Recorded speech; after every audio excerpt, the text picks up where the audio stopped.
ऐं हिन ॻोठ जो रिहाइशी आहियां।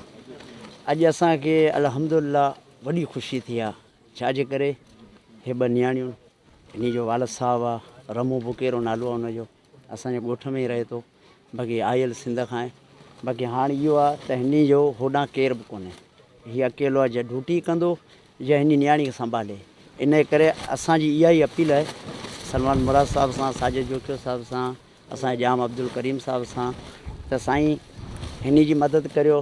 अल्लाह अवां सां गॾु आहे, पीपल्स पार्टीअ सां गॾु आहे, बिल्कुलु असीं बि पीपल्स पार्टीअ सां गॾु आहियूं, इंशाअल्लाह सदाईं गॾु रहंदासीं।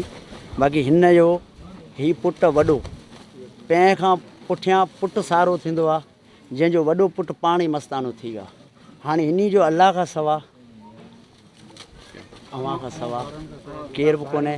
बाक़ी अॼु असांखे ख़ुशी थी आहे, असीं साहब जा बि शुक्रगुज़ार आहियूं जेका क़दम भरे आया। इंशाअल्लाह असीं ख़ुशि आहियूं पीपल्स पार्टी मां ऐं बिलाल भुट्टो साहब सां।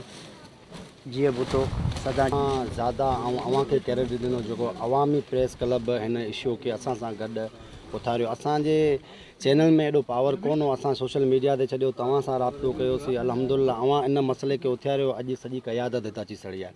ऐं उन खे एतिरो बि चवंदुसि त असांजे जेको बि इहो असीं वीडियो छॾींदा आहियूं या चैनल जे थ्रू छॾींदा आहियूं त उनखे फौरी तरह ते लबैक कयो वञे।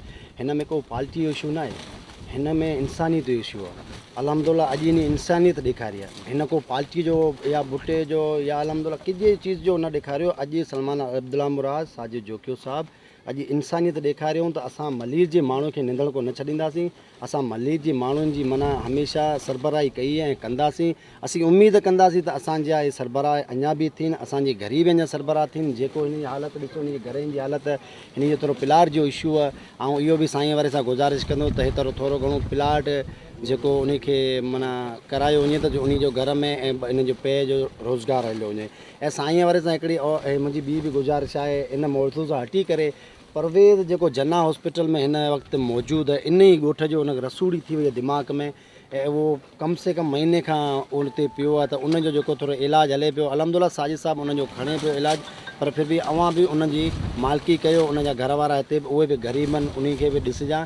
ऐं आउं इहो चवंदो त हिन नियाणी जो अहिड़ो बंदोबस्तु कयो वञे जंहिंमें हिनखे वालिद साहब खां अलाह न करे, वालिद साहब खां वञण खां पोयां हिन जी बंदोबस्तु हमेशह जारी ऐं क़ाइमु रहे।